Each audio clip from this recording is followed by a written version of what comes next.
Hey guys, welcome to today's video. Today we're going to be talking about why you are attracted to unavailable men or women, why you're attracted to unavailable people. Oh my god. Ooh, this video was not planned. I literally sat here to film something else, but this is what kept coming up. And when spirit speaks, baby, you just gotta listen. And in this video, I'm going to use the case study of James Charles. I'm also going to touch on some things, with Khloe Kardashian as well, and talk a little bit about, how, what they've done or what they're going through or what they've been through, how it actually is similar to what you're going through if it is that you are attracted to unavailable people. All right, unavailable men, unavailable women. Why is it that we are pulled into these dramatic situations with unavailable people that cause us to feel so much anguish, but yet still we cannot walk away. We find ourselves in this loop of toxicity. And so for those of you who are new to my channel, a huge welcome to my channel. I'm Shaniel. I am a coach and reinvention strategist. And on this channel, we talk about spirituality, sexuality, and success. And a lot of you may find yourself chasing toxic people, chasing validation, chasing the love, chasing affection from people who just are not good for you. And I am here to share with you why that happens. Why did James Charles chase people who are unavailable? Why did Khloe do the same? Why are you, my friend, watching this video right now who Googled this topic? Like, why do we care so much to be pulled into situations where people do not reciprocate the love that we know we deserve? So let's dive in. All right, so the key is that to understand, first of all, that we have a subconscious mind and we have a conscious mind. Our conscious mind is our logical thinking mind, the thing that we are noticing every day, the thing that, we think, the things that we think, that's our conscious mind, the things that are coming forth on a daily basis. But we have a subconscious mind, and our subconscious mind is actually the thing that governs our life. If you are walking, you're not actively thinking, how do I take a step and how do I take a step? Your subconscious mind is controlling your movements. Your subconscious mind and your unconscious mind is controlling your breathing. It's controlling when you're sleeping. It's controlling all the functions of your body. And your subconscious mind creates beliefs or creates its software programming. It creates its programming through one, repetition, okay? Through constantly doing something over and over and over again. Or two, through a high intensity emotion, which means could be a traumatic emotion, it could be a positive emotion. But when there's a high level of emotion, our subconscious mind picks up these signals like, oh my God, something is happening, pay attention, pay attention. And so you create beliefs and programmings in your subconscious mind by having traumatic incidences or high intensity emotions happen, or two, by repetition. So that means if something happens to you over and over and over again, if you were told you're the ugly one, if you are told nobody loves you, if you are told that you need to struggle to make it, you need to struggle to make it, you need to struggle to make it, if you were told that no one is gonna stay with you. I'll give you an example of, like, for example, Khloe Kardashian. So losing a father figure, and I'm speaking as someone who I've lost my own parent. I've lost a parent. I lost my mother when I was 15 years old. And I've also coached hundreds of people who've gone through similar situations. And so when I see what happened with her, it's just another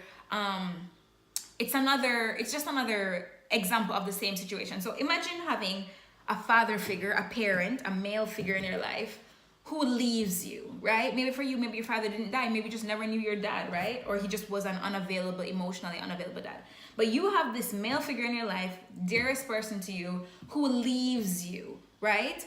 That is a traumatic experience for a child to witness or for a child to go through. Even an adult is traumatized by that. But as children or as young people, the traumatic things can sort of define how we see ourselves in adulthood.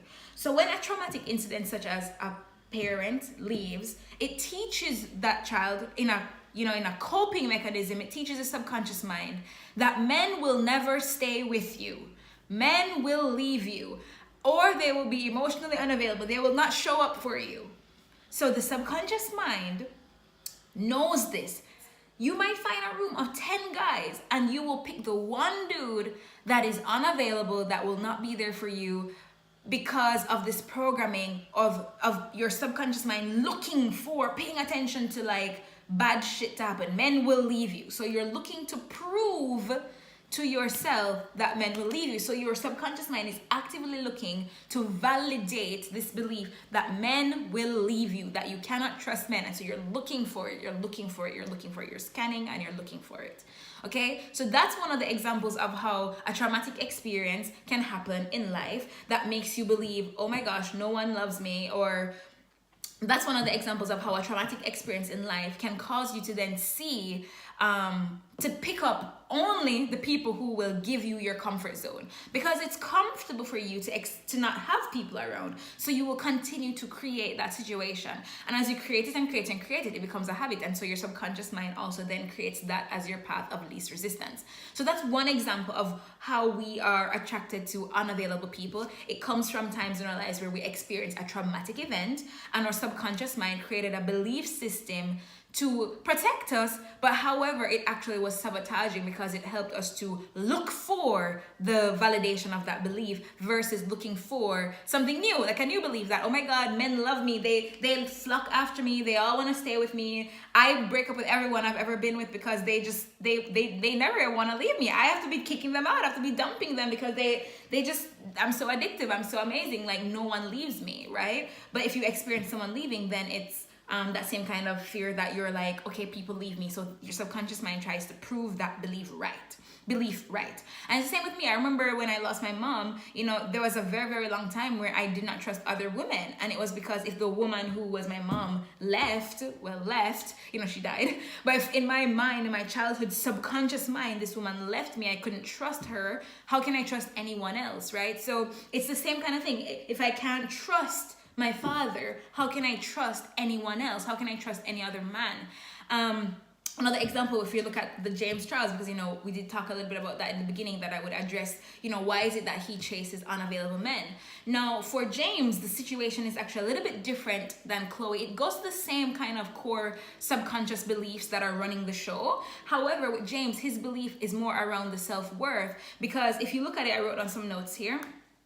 Because if you look at it, in his videos, when he talks about why he goes after straight guys instead of just going after masculine gay guys, he says that there is no challenge there.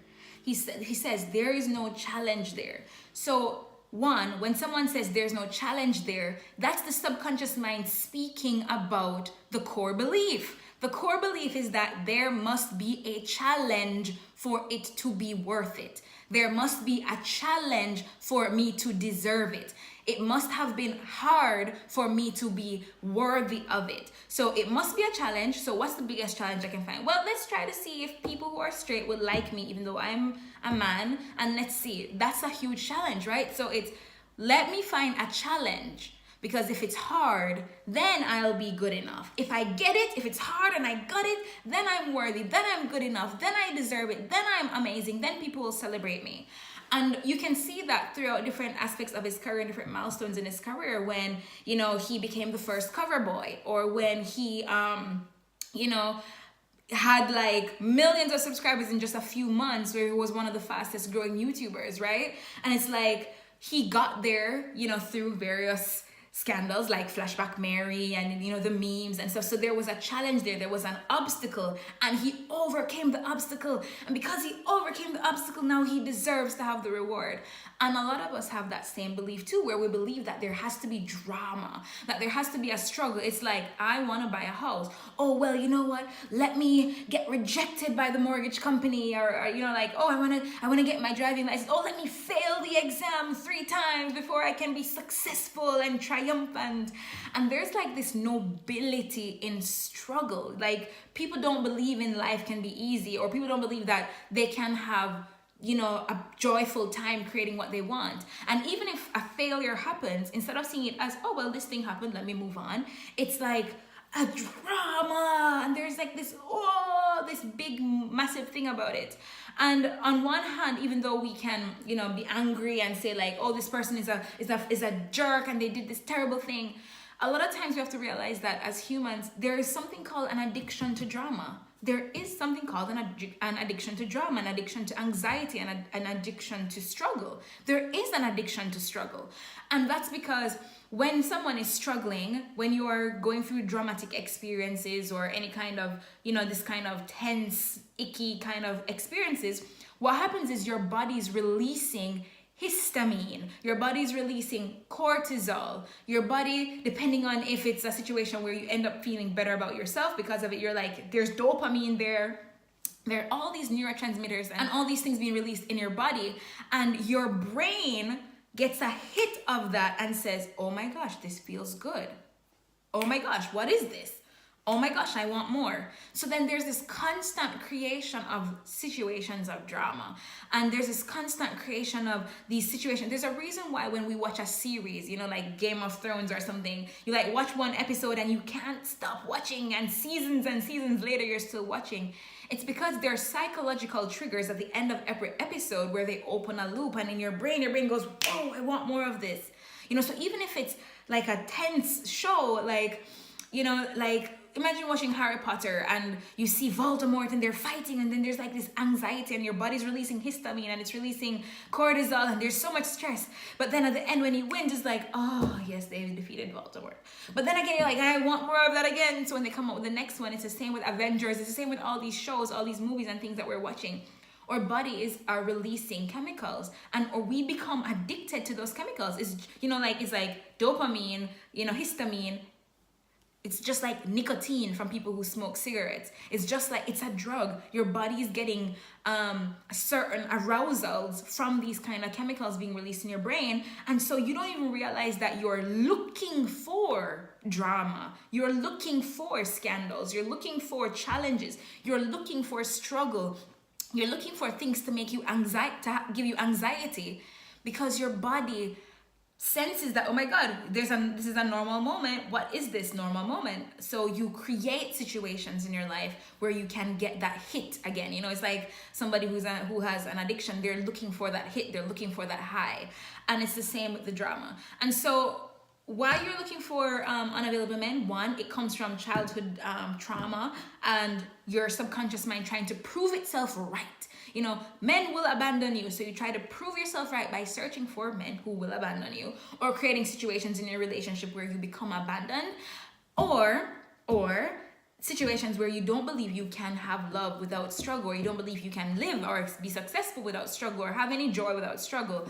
So you create situations of struggle so that at the end of the day you can then be successful.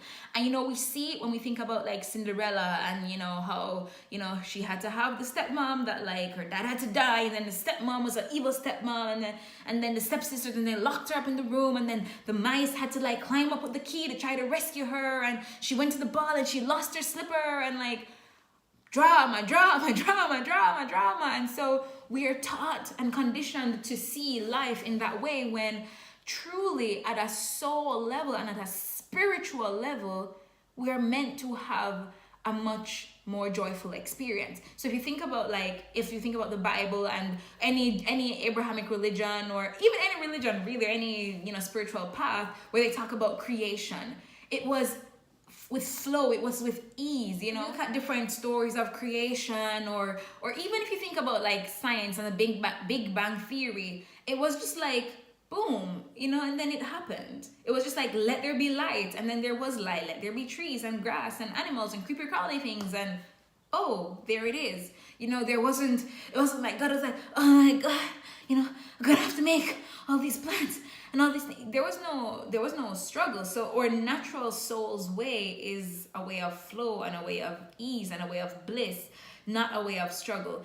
So even if you're chasing unavailable people, it's not about how you're dressing or what you're wearing or anything like that. It goes to, what does your subconscious mind truly believe about what you can have, what you deserve, what you're worthy of? What does your subconscious mind truly believe about how you can receive that? And how can you then rewrite your subconscious mind and rewrite the things in your subconscious mind so that you can create the life you want, the business, the career, the relationship, the finances that you want, without having to play victim, without having to struggle, and without having to go through BS to then say, oh my God, I overcame and I'm now happy and I'm not worthy. How can you just create belief systems in your subconscious mind that say, wait, I'm worthy from the get-go, and then actually move forward to have that which you desire and obviously deserve, because hello, darling, You are an incredible soul, worthy of love, worthy of affection. So thank you for watching this video. Please leave a thumbs up if you like this video. Subscribe to this channel because I talk about stuff like spirituality, sexuality, and success all the time. So if you want to grow and step into your unapologetic self, this is the perfect channel for you. Please do subscribe and be a part of our family.